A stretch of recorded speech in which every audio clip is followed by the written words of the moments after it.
সবাইকে নমস্কার। আজকের যোগা পদ্মাসন,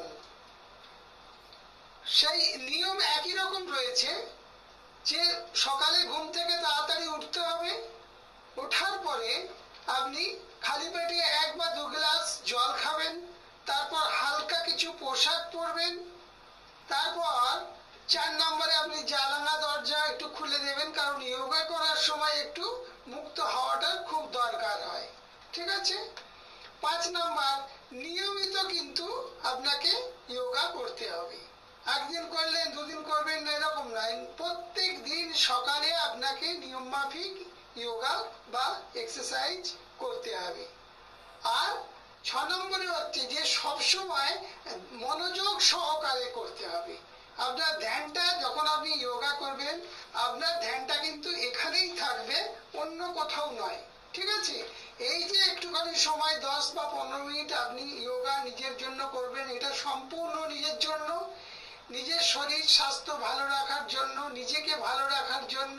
অতএব সেই সময়টুকু আপনি মনোযোগ সহকারে করবেন। এই নিয়ম আমার আগের ভিডিওতেও দেওয়া আছে, যাই নিয়ম সেই একই রকম আমি বলে দিলাম। তাহলে এখন কাজের কথায় আসি। আজকে যেটা দেখাবো সেটা হচ্ছে পদ্মাসন। খুব একটা কমন আসন, সবাই জানেন পদ্মাসন।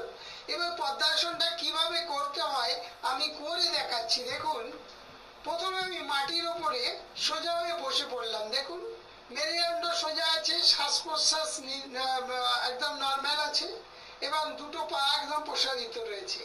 এবার একটা পা, যে কোনো একটা পাকে একটা পায়ের উপর তুলছি। দেখুন কিভাবে করছি। হ্যাঁ, এই তুললাম, আবার অপর পাটাকে তুললাম। দেখুন কিভাবে। হ্যাঁ, এইটা হলো পদ্মাসন। এইটা পদ্মা, দেখুন আপনারা একটু লক্ষ্য রাখুন, এটা হচ্ছে পদ্মাসন। এই পদ্মাসনটাকে কেউ কেউ আবার ধ্যানাসনও বলে। ঠিক আছে? যাই হোক, এই পদ্মাসনটি যদি নিয়মিত অভ্যাস করেন তাহলে কি ফল পেতে পারেন। 1 নম্বর, মনোসংযোগ বাড়ে, স্মৃতিশক্তি বৃদ্ধি পায়, মনকে স্থির রাখতে সাহায্য করে এই পদ্মাসন, মেরুদণ্ডকে সোজা রাখতে সাহায্য করে এই পদ্মাসন। এই আসনটি অভ্যাসের ফলে বাত, পাফা যে বাত হয়, সেই বাত দূর হতে পারে। হৃৎপিণ্ড, ফুসফুস কিছুটা বিশ্রাম নেয়। এই পদ্মাসনে যতক্ষণ থাকবেন সেই সময়টুকু হৃৎপিণ্ড এবং ফুসফুস কি হয়, বিশ্রাম নিতে পারে। দেখ, এইটা হলো পদ্মাসন। এটা আপনাদের কাছে রাখলাম। যারা যোগা করতে চান, আমি আগেও বলেছি আবারও বলছি যে সবার কাছে আমি হাত জোড় করে বলছি যে আপনারা যোগা করুন। যোগা করলে আপনারা ভালো থাকবেন। যোগা করলে শরীর স্বাস্থ্যের পক্ষে খুবই ভালো। যোগার অল্টারনেটিভ কিছু হয় না। সেই জন্য সবাইকেই বলছি যে আপনারা যোগা, কিন্তু সবসময় নিয়ম, এই যে আপনার এগুলো আইন শৃঙ্খলাগুলো রয়েছে, এইগুলো কিন্তু মেনে আপনাকে করতে হবে। মানে যখনই আপনি যোগা করবেন, প্রথমে আপনি প্রণালীটা করবেন, প্রণালীটা করার পরে আপনি যোগাতে আসবেন। ঠিক আছে?